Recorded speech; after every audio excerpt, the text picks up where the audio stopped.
Jadi harapannya ke teman-teman nantinya setelah lulus akan menjadi orang-orang pejabat mungkin atau orang-orang yang berwenang di negara ini. Ketika rakyatnya ini mengkritik, ketika rakyatnya ini memberi saran, memberi masukan, itu akan terbuka. Organisasi ini posisinya sangat penting kalau kita berbicara untuk masalah pembentukan karakter. Jadi tidak harus nunggu arahan dulu. Gak harus disuruh dulu gitu ya Bu. Iya. Sudah mandiri tapi tidak keluar dari jalurnya. Betul.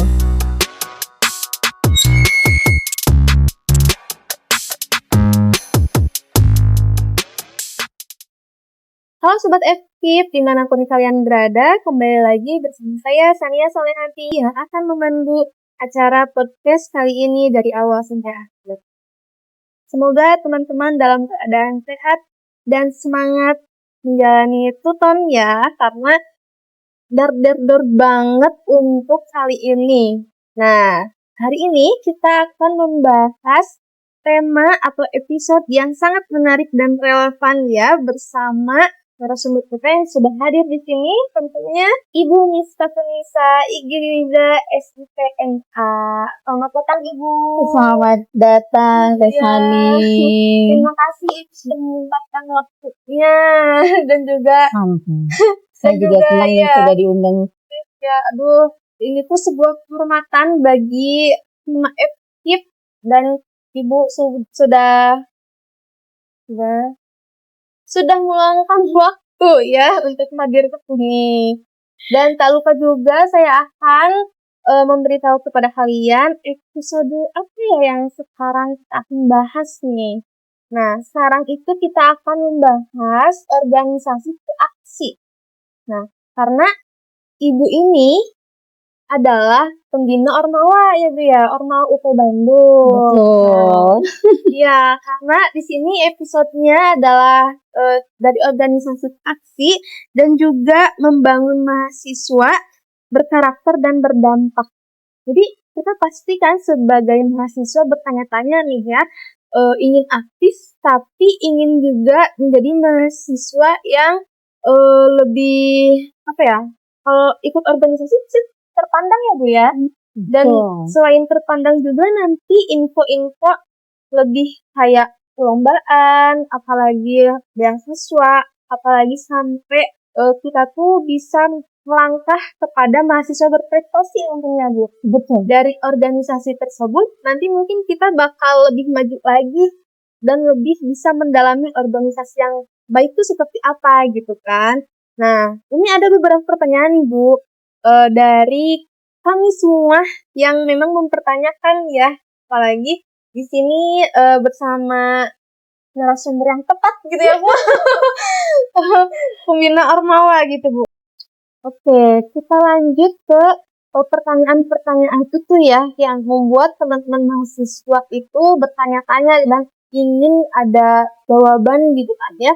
Nah, di sini ada pertanyaannya, gimana sih Bu caranya biar kita masuk organisasi dan itu tuh membentuk karakter kita lebih baik dan juga kita tuh lebih bisa seimbang gitu dari organisasi dan juga perkuliahan misalnya Bu, karena harus seimbang gitu. Gimana sih membagi dan ya gitu ya Bu? Oh, oke. Sebelumnya terima kasih ya, ini saya sudah diundang. Semua aktif.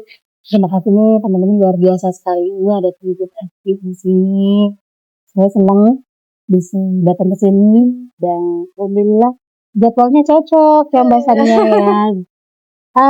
Untuk tema kali ini memang kita membahasnya organisasi. Jadi kalau tadi pertanyaannya seberapa penting gitu ya untuk pembentukan karakter gitu, karena memang sebenarnya pembentukan karakter ini tidak hanya di perguruan tinggi, tetapi teman-teman setelah itu sudah namanya pembentukan karakter. Tetapi kalau untuk di perguruan tinggi sendiri, organisasi ini posisinya sangat penting kalau kita berbicara untuk masalah pembentukan karakter, karena sudah barang tentu kita tahu ya, kalau selama perkuliahan pasti teman-teman di situ akan ditekankan lebih ke pengetahuan, kompetensi sesuai dengan kurikulum prodinya masing-masing. Tetapi kalau di organisasi ini kita akan mendapatkan sesuatu di luar dari bangku perkuliahan. Yang sudah pasti akan teman-teman peroleh karakter yang akan tumbuh dengan secara alaminya itu adalah integritas.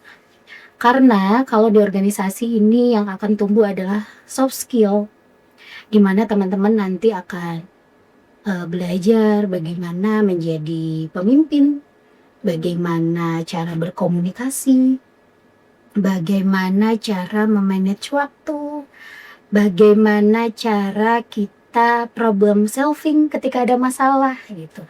Nah, itu nantinya secara tidak langsung sebenarnya itu akan yang namanya tumbuh yang namanya karakter.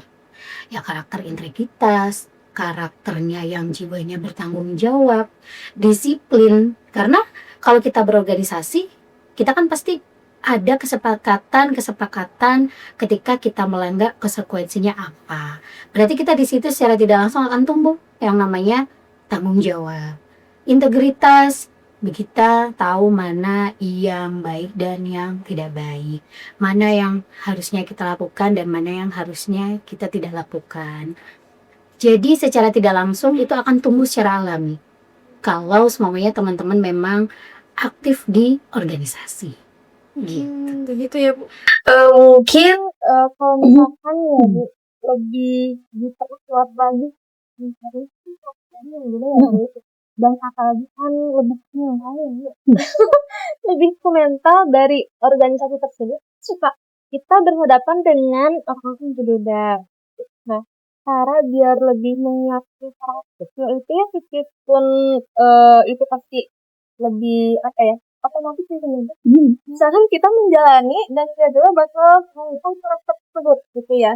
Nah, tapi di sini gimana nih kita kan letak karakter kita sehingga kita tuh enggak tergoyahkan ke karakter dan kita tuh meskipun tumbuh dengan karakter yang berbeda tapi kita lebih ke kita tuh berpendirian gitu Bu. Nah, itu gimana nih? Kalau berbicara untuk menguatkan karakter di organisasi, tentunya teman-teman ini sudah harus dari awal. Karena di awal ini teman-teman sudah harus menemukan nilai-nilai itu, nilai tanggung jawab, komitmen gitu ya, nilai integritas. Sebenarnya dari hal-hal kecil, contohnya seperti teman-teman kesepakatan pada saat melakukan rapat gitu, atau teman-teman melakukan kegiatan, program, yang ini harus selesai di tanggal, semuanya di tanggal 5 Mei. Nah artinya di situ teman-teman itu sudah punya nih kesepakatan, punya komitmen, punya tanggung jawab. Konsekuensinya apa ketika itu tidak dilaksanakan tanggung jawabnya. Jadi di situ teman-teman akan belajar disiplin. Oh, berarti bagaimana caranya tanggal 5 ini sudah terrealisasi. Apa yang harus dilakukan? Harusnya itu tadi disiplin, komitmennya seperti apa, tanggung jawabnya seperti apa. Terus juga untuk menguatkan karakter ini teman-teman juga apabila teman-teman diberikan suatu amanah. Contoh, Mbak Sania nih, di sini kan sekarang jabatannya ini ketua Hima FKIP ya. Nah, di sini ketika teman-teman tidak hanya Mbak Sania saja, tetapi untuk semuanya ketika pada saat kegiatan sekalipun, oh, kamu akan diberikan mandat sebagai ketua pelaksana. Yaitu harus dijalankan dengan sebaik mungkin tuh. Nah, di situ juga itu penguatan karakter. Jadi dia tahu apa yang harus saya lakukan. Ketika saya diamanahkan untuk menjadi ketua pelaksana, apa yang harus saya ambil keputusannya? Konsekuensinya apa? Ketika saya mengambil option A, saya sudah tahu nih konsekuensinya apa. Secara tidak langsung dia di situ sudah bisa yang namanya karakter untuk kepemimpinannya, ya kan? Karena di situ dia akan memutuskan ketika ada problem seperti ini, apa nih yang harus saya lakukan? Berarti dia di situ sudah problem solving. Itu sudah karakter lagi. Terus, selain itu, yang penting itu adalah evaluasi. Nah, pertanyaannya, Hima FKIP ini rajin nggak nih ngadain evaluasi? Evaluasi ya Bu. Iya. Lebih tepatnya sebulan sekali kita rapat. Dan rapat itu pasti ada evaluasinya, tapi lebih ke bukan hanya evaluasi saja gitu loh Bu. menanyakan kabar pasti ya Bu di dalam Oke. rapat. Jadi lebih ke bondingnya sih Bu. Oh, Kalau oke. evaluasi mungkin lebih serius ya Bu ya. jadi ini hanya sekedar kita memperkuat silaturahmi aja Oke. sebulan sekali. Malahan seminggu sekali loh Bu kita. Oh, Masya Allah. Iya, Satu minggu sekali ya? Iya, Oke, satu oke. minggu sekali itu pasti ada Hima Ekip internal gitu ya untuk melakukan rapat. Nah, terus sebulan sekali ada bersama sama prodi gitu. Oh, oke. Jadi lebih ke mempererat tali silaturahmi mungkin ya kalau Hima Ekip. Iya. Tapi bagus sih, itu tadi udah emang. Kemudian malah seminggu sekali gitu. Iya. Jadi memang evaluasi itu ternyata penting. Untuk penguatan karakter. Kenapa? Di dalam evaluasi itu, tanpa teman-teman sadari, di situ ada yang namanya karakter untuk keterbukaan.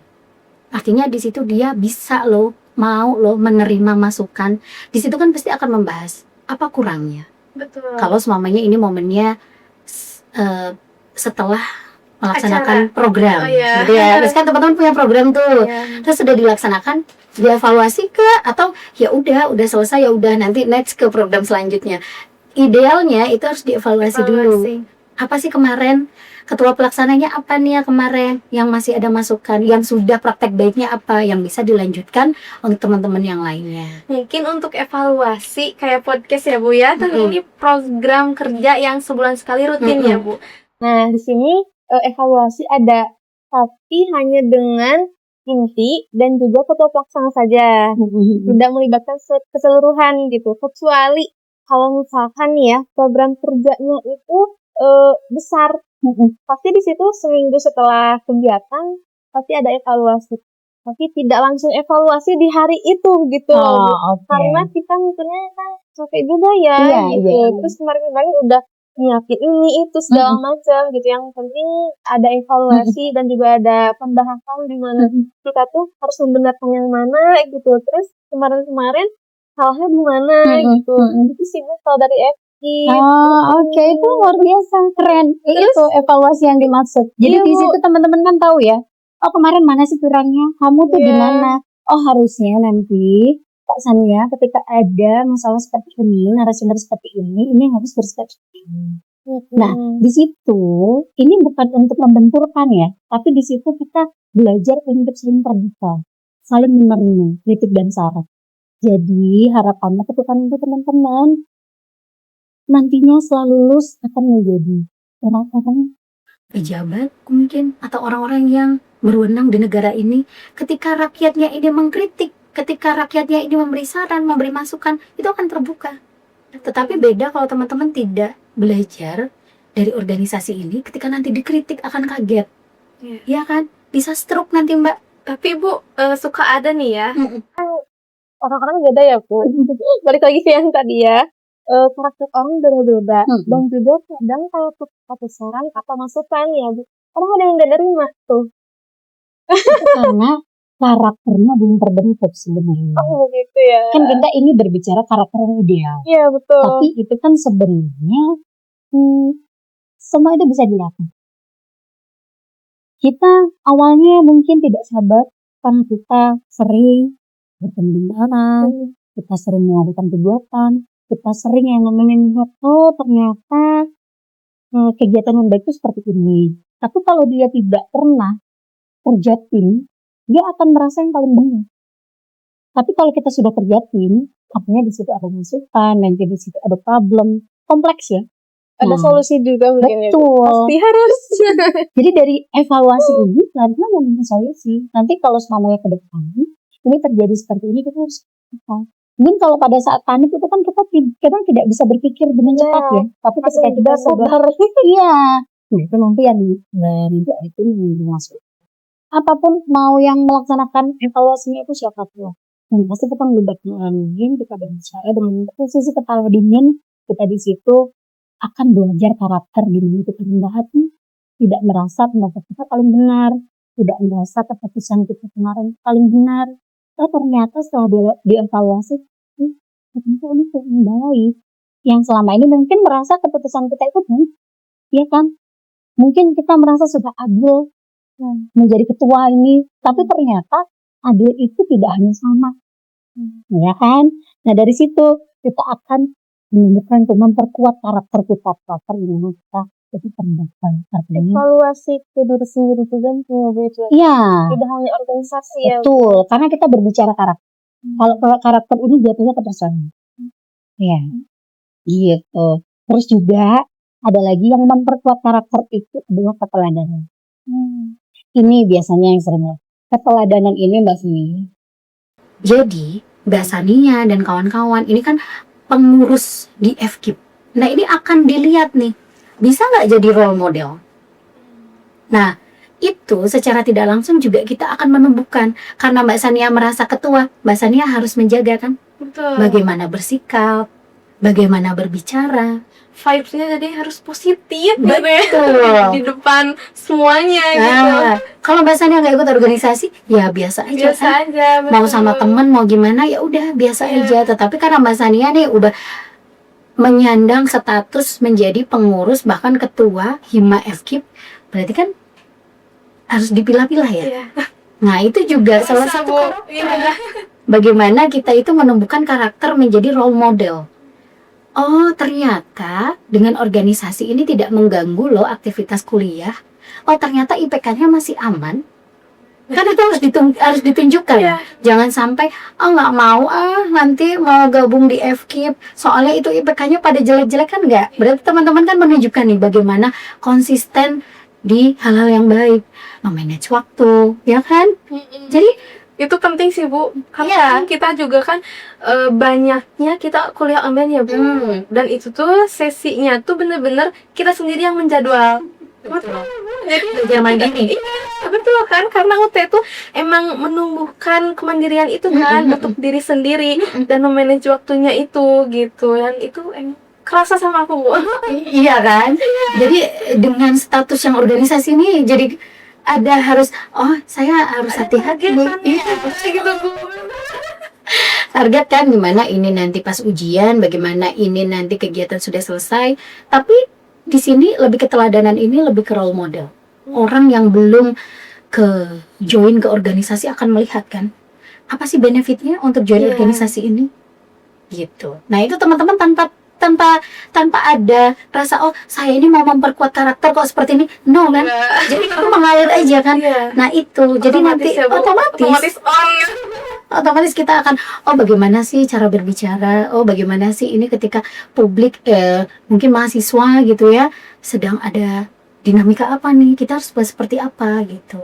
Nah itu Betul Bu. Nah tapi ini yang membedakan ya Bu, yang membedakan antara orang-orang yang hanya mengikuti organisasi dan orang-orang yang berdampak itu gitu. Gimana sih gitu? ini sebenarnya fenomena yang sangat wajar ya Mbak. Jadi banyak mungkin mahasiswa yang mungkin sudah join tetapi dia belum berdampak. Betul. Jadi kayak ngerasa masih biasa aja gitu. Terus aku teh gimana gitu kan, tujuannya mau kemana gitu ya Bu. Betul. Dia udah join ke organisasi tetapi dia masih pasif gitu ya. Nah, ini fenomenanya memang banyak sekali, Mbak. Ini salah satunya, ini ada beberapa faktor sih memang kalau kita mau menarik benang merahnya. Jadi, mungkin berangkat dari awalnya dari mindset kali ya. Jadi, mungkin beberapa mahasiswa yang sudah join tapi dia belum ada actionnya gitu, karena dia orientasinya untuk gabung ke organisasi ini hanya untuk menambah pengalaman dan menambah portofolio CV-nya. Artinya yang penting saya sudah gabung aja. Jadi numpang nama mungkin. Nah, Kalau bahasa beda kan? anak-anak sekarang ya.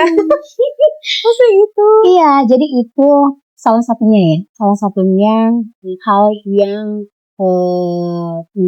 memfaktori kenapa orang kok udah ke organisasi, udah join, tapi dia masih suka aja, nggak ngapa-ngapain gitu. Nah itu salah satunya itu adalah mindset. Jadi di orientasinya itu bukan untuk menjadi manusia yang bermanfaat, tetapi ya udah saya gabung aja, pengalaman, terus di CV saya ada pengalaman organisasi. Nah, Bu, karena kan di sini di FKIP itu ya, pasti bukan di FKIP aja mungkin ya, Bu, organisasi lainnya pasti ada yang pasif ya, Bu, yang lagi suka.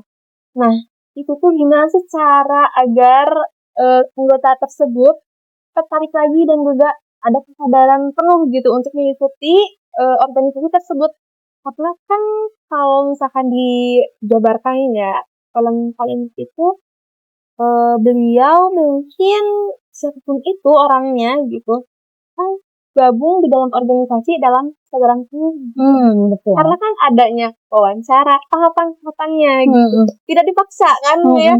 Nah, mungkin itu agar lebih ceritanya menarik mereka itu kayak gimana sih Bu caranya gitu. Oke. Mungkin kalau seumpama tadi tanya gimana cara menggerakkan mereka yang pasif ini jadi aktif gitu ya. Mungkin kita PR-nya, solusinya itu adalah menggeser mindset itu. Mindsetnya yang awalnya dia hanya mencari pengalaman, yang dia hanya mau menyantumkan CV-nya saja, kita ajak tuh rubah. Nah, jadi mungkin ada juga Mbak, ada faktor juga yang dia itu sebenarnya belum paham tentang job desk-nya dia.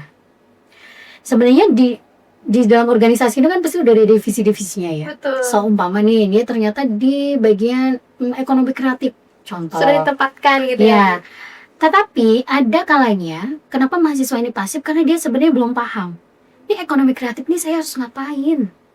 Tugas saya itu apa? Nah, jadi jangan sampai juga kita tuh hanya menyalahkan di pihak mahasiswa tersebut. Kadang kita pun sebagai pengurus ini juga harus mengevaluasi itu tadi. Jangan-jangan memang pada saat menjelaskan job desk-nya itu dia memang belum paham, sehingga dia pasif karena dia nggak tahu mau ngapain.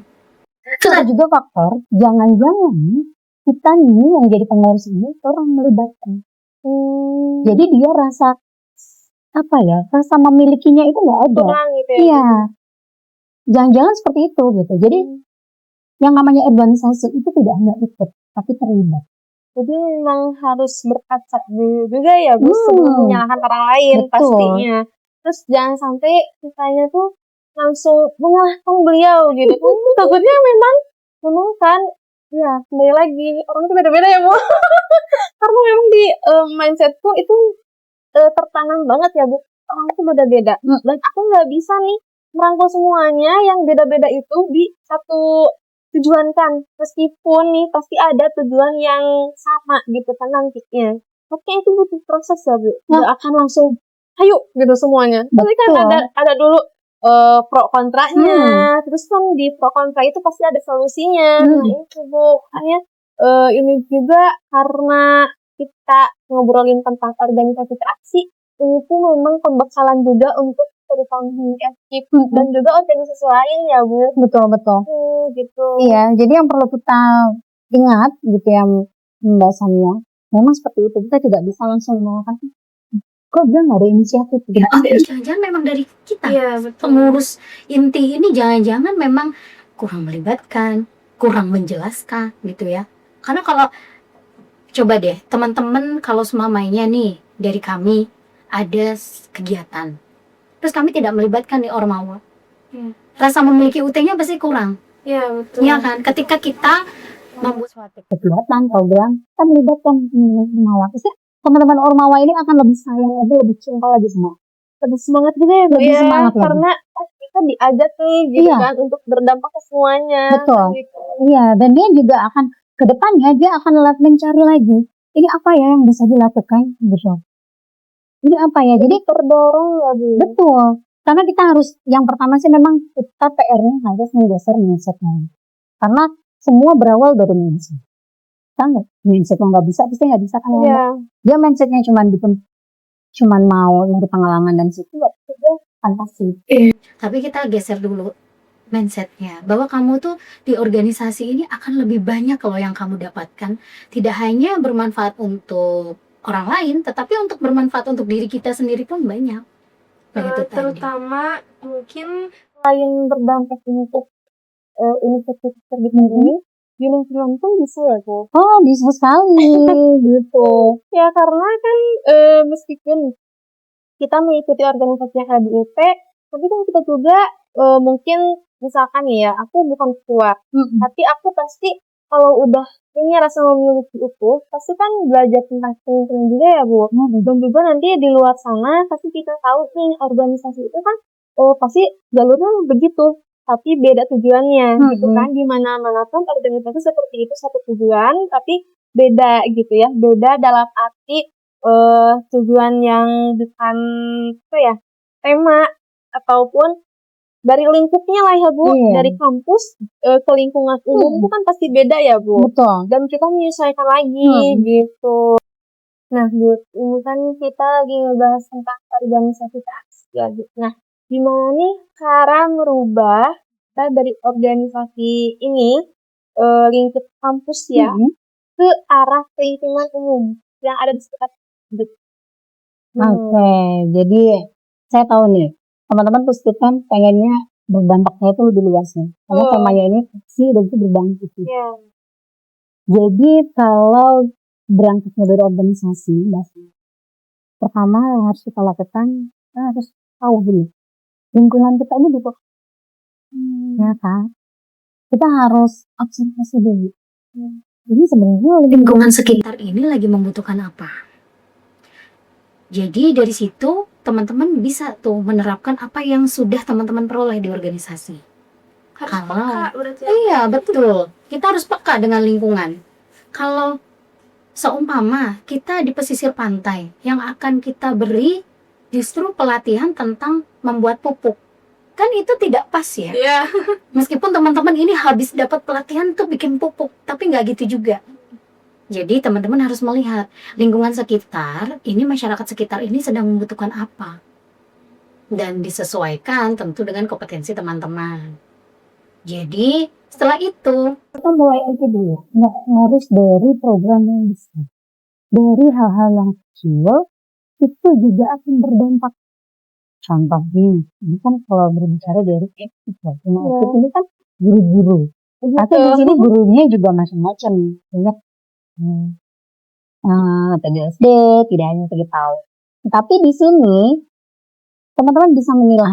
Oh ternyata di kampung ini, contoh kampung A, ini sepertinya ibu-ibu di sini potensi nih. Kalau kita berikan tentang masalah bagaimana cara cepat untuk anak-anaknya bisa belajar membaca.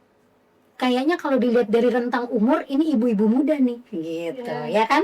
Oh ibu-ibu mudanya kayaknya ini hanya ibu rumah tangga. Artinya dia bisa full memberikan perhatian ke anaknya gitu ya.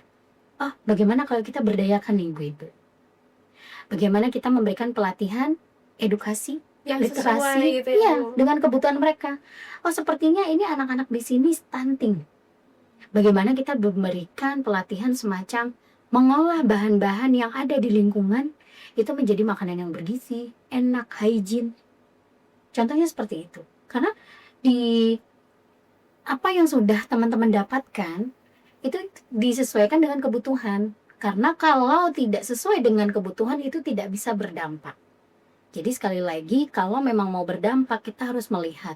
Sekali lagi juga tidak harus dari hal yang hal yang besar. Programnya dari yang kecil, tidak harus dari program mungkin MBG yang besar izin gitu ya. Jadi teman-teman dari hal-hal kecil apa sih? Terus juga kalau semuanya teman-teman ranahnya cuma ingin berdampak lebih besar lagi, lebih luas lagi, kolaborasi kuncinya. Itu yang selalu saya ingatkan untuk teman-teman. Intinya adalah kolaborasi kalau teman-teman mau berdampak yang lebih luas. Karena kalau cuma teman-teman edit aja, bisa akan kurang SDM-nya, SDA-nya. Ya kan? Seolah-olah itu aja gitu ya Bu. Betul. Jadi kita nggak bisa ya, belum bisa kalau tidak berkolaborasi mungkin belum bisa melihat dunia yang lebih luas lagi gitu ya Bu. Dan kebermanfaatannya mungkin kalau seumpama teman-teman ini memang dibanyakan di ranah pendidikan. Betul. Tapi ternyata di lingkungan ini sedang tidak membutuhkan yang istilahnya dalam tema pendidikan. Mungkin banjir, sampah, ya kan? Kita bisa kolaborasi dengan lingkungan hidup, ya kan? Seumpamanya Karang Tarunanya kayaknya Ya ini sedang grow nih. Perlu pelatihan yang namanya content creator. Teman-teman bisa berkolaborasi. Ada yang sesama, kolaborasi ini tidak harus dengan dinas luar juga, tidak dengan harus internal atau mitra. Sesama organisasi pun itu bisa banget Mbak Sania. Contohnya ada teman-teman duta, ada teman-teman krema. Yang di situ memang konsennya mereka ini untuk konten. Teman-teman FKIP mungkin ranahnya kompetensinya organisasi ini bukan untuk perkontenan, Betul. iya kan? Tetapi ini bantu lagi gitu iya, namanya itu kolaborasi. Jadi teman-teman duta nih udah tahu caranya kalau videonya biar FYP ya bahasanya, mungkin bahasanya ya. Ini gimana sih gitu kan? Nah itu kita yang memberikan tempat, kita yang menyediakan audiensnya, mereka tinggal yang menjadi narasumbernya. Banyak sekali kalau semuanya kita berbicara kolaborasi. Jadi intinya ingin menyalurkan, ingin berdampak apa yang sudah diperoleh dari organisasi. Tahapan-tahapannya seperti itu. Dari hal yang kecil dulu, kita observasi dulu, kita aksi dulu dari hal yang kecil dulu. Ibu-ibu arisan, coba ibu kita minta waktunya 30 menit. mungkin untuk di situ teman-teman memberikan edukasi tentang apapun. Ibu-ibu tuh butuhnya apa sih? Literasi keuangan mungkin harusnya, atau parenting mungkin. Iya, Kan teman-teman ada tuh tentang mata kuliah tentang masalah parenting. Iya. Contoh mungkin ya, kalau di pendidikan gitu ya, bagaimana sih kalau anak di yang usia Iya. itu teknik belajarnya seperti apa. Nah, itu coba kalau dengan kolaborasi, teman-teman udah nggak lagi loh Mikirin konsumsi, karena ibu-ibu arisan pasti udah punya konsumsinya kan, tempatnya sudah disediakan, teman-teman tinggal kemauannya aja untuk menyampaikan hal Betul. tersebut gitu ya. Betul. Tema itu gitu. Jadi memang dari hal yang kecil dulu. Kalau dirasa memang mau yang berdampak yang jelas, kolaborasinya mungkin dengan dinas-dinas yang memang, contoh, harus namanya dilihat, oh ya ini Karang Tarunanya kayaknya perlu refleksi ini. Coba nih, saya gerak BNI, lingkungan di sini sepertinya ini ada sakit-sakit nih, diare, ada apa nih? Kita berkolaborasi dengan puskesmas rumah sakit untuk cek kesehatan gratis. Betul. Jadi sebenarnya kuncinya adalah di kolaborasi dan komunikasi dan kemauan sih Mbak. Kalau ingin Tiga kunci mau itu ya. menerapkan itu ya, tapi yang paling bisa itu adalah Kolaborasi, tadi kolaborasi, terus kemauan. kemauan sama komunikasi ya. Iya. Yang itu akan ditanamkan ya Bu. Karena kan agar lebih berdampak lagi ya Bu. Betul. Tidak hanya di situ-situ aja gitu. Kita sudah menemukan satu titik dan kita tuh harus bisa menemukan titik yang lain. Betul. Betul. Biar nggak apa ya istilahnya flat gitu ya Bu. Hidup ini kan harus terus dengan serius warna-warni Bu. Tidak hanya coklat saja Iya, gitu. iya. Dan kadang kita dengan kolaborasi itu akan muncul lagi loh Mbak, ide-ide yang lainnya lagi. Karena kalau kita kumpulnya hanya sama FKIP, ya udah idenya sudah dicurahkan semua udah. Sekarang mati gaya ya. Tapi kalau kita kolaborasi, kita ketemu lagi dengan orang baru, ternyata habis kita ngurusin sampah, diajak lagi nih. Pasti ada ajakan ya Bu, ajakan positif gitu ya Bu. Bisa nggak kalau samanya kita nanti clean up sungai sebenarnya? Bisa nggak nanti kita tanam pohon? Itu baru dari dinas lingkungan hidup aja. Belum kalau selamanya kita jadi lebih banyak lagi. Jadi intinya memang kolaborasi. Kita perbanyak yang namanya jaringan. Kita sudah banyak berkolaborasi, artinya secara otomatis jaringan kita akan meluas. Dan secara tidak langsung, eksistensi, promosi untuk Hima itu sendiri akan tumbuh loh. Iya kan? Selama ini belum tahu Hima Aktif itu Bandung contoh. Tapi dengan kegiatan-kegiatan kolaborasi berdampak yang awalnya dari kecil-kecil, tapi akhirnya jadi sesuatu yang luar biasa.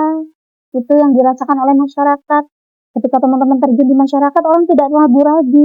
Oh ini lulusan dari FKIP itu Bandung yang selama ini tuh berdampak luar biasa di lingkungan. Itu kan? Iya, jadi pengen nih Bu.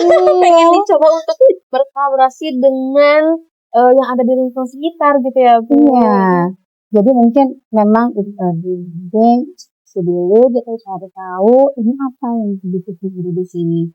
Di sini tahu Sumedang, tapi teman-teman bikinnya pelatihan tentang bikin keju. Enggak cocok, ya kan? Udah sejalan lagi. Betul. Berarti apa nih? Oh, digital marketing. Bagaimana tahu ini bisa sampai ke Jepang? Bagaimana tahu ini bisa dinikmati orang di Thailand? Gitu. Jadi memang inilah tugas mahasiswa.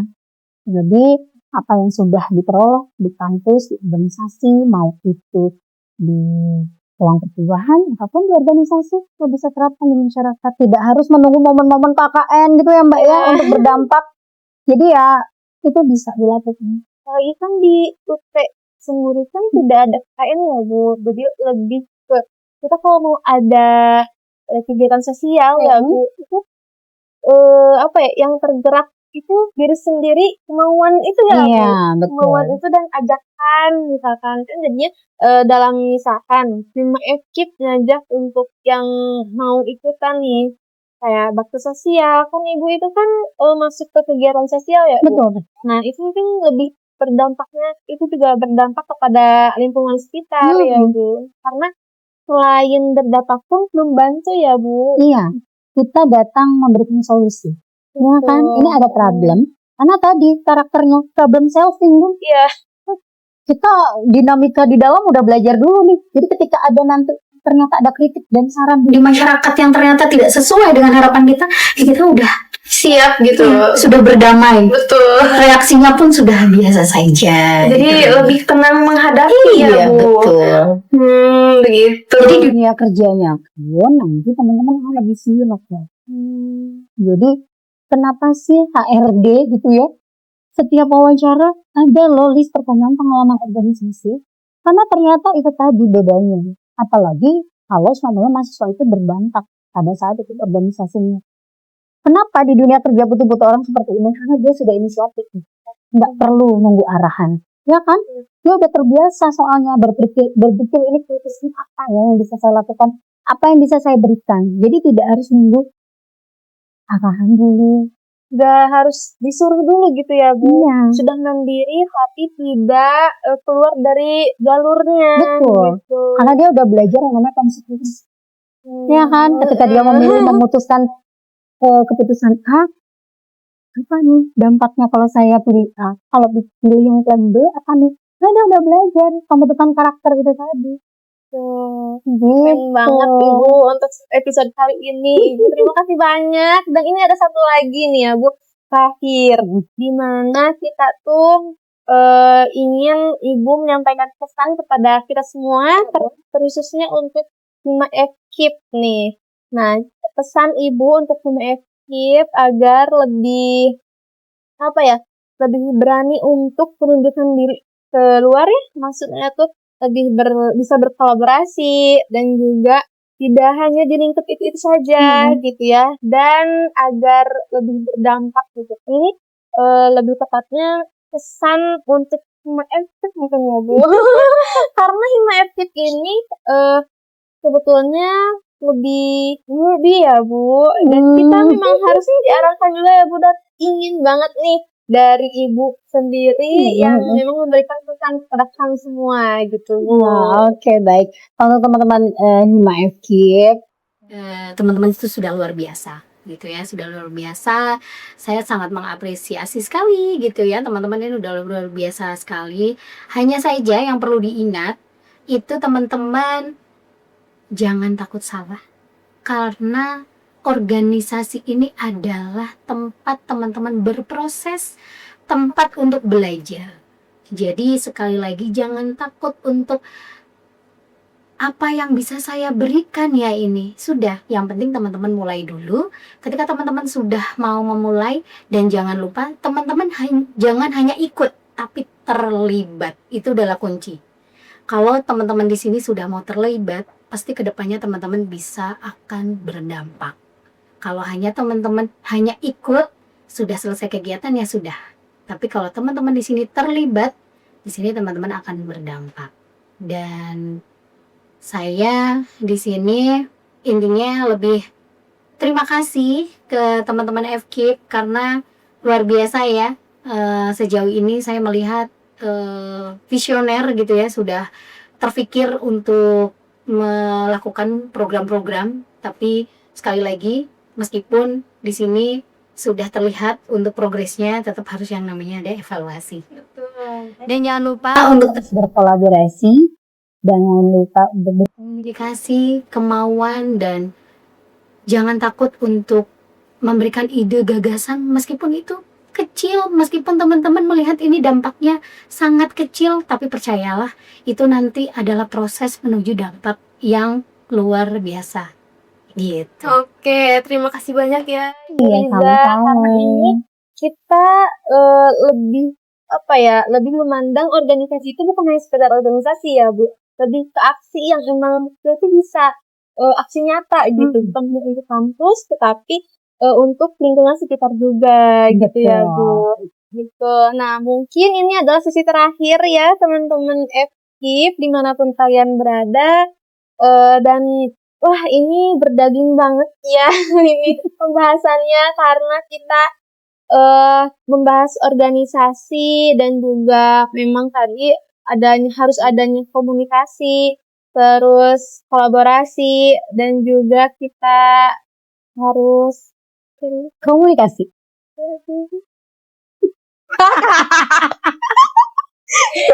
Tadi dia nyebutin apa aja? kolaborasi, komunikasi dan Apa sih? kemauan. Kemauan, ya udah.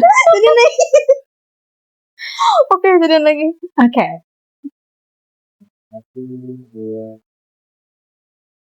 Nah, jadi dari organisasi ini selain kita berdampak untuk kampus, kita juga memang menginginkan berdampaknya di lingkungan sekitar ya Bu ya. Karena tadi kita harus menanamkan kemauan, kolaborasi, dan komunikasi. Gitu. Jadi seperti 3K ya Bu. Kita buat itu 3K, kemauan, kolaborasi, dan komunikasi gitu. Mungkin seperti itu ya Bu untuk kegiatan podcast kali ini. Terima kasih banyak teman-teman semua yang sudah melihat dari awal sampai akhir dan juga mensupport FKIP dalam podcast kali ini. Dan juga jangan lupa teman-teman, karena podcast ini program Hima FKIP yang dilaksanakan 1 bulan sekali. Jangan lupa tonton dan like, komen, dan subscribe di YouTube dan juga di IG Hima FKIP UT Bandung. Mungkin segitu saja ya Bu Riza. Apa ada tambahan lagi dari Bu Riza? Saya mungkin lebih ke mungkin di sini ada yang belum bergabung di Ormawa gitu ya, organisasi mahasiswa UT Bandung. Teman-teman mungkin bisa cek-cek dulu sosial media kita, ada di sosial media Ormawa UT Bandung, ada sosial media Hima FKIP. Di situ teman-teman bisa lihat dulu biar tahu dulu ya Mbak. Ini kegiatannya apa aja. Mudah-mudahan nanti ini tidak hanya bertumbuh yang hanya yang sudah join di Hima FKIP, tetapi teman-teman yang belum join nanti bisa join dan kita bertumbuh bersama-sama, berdampak bersama-sama. Iya, betul. Oke, begitu saja mungkin ya. Saya Sania Salehati, pamit undur diri. Wassalamualaikum warahmatullahi wabarakatuh. Jangan lupa saksikan podcast selanjutnya. Terima kasih, Bu. iya, sama-sama.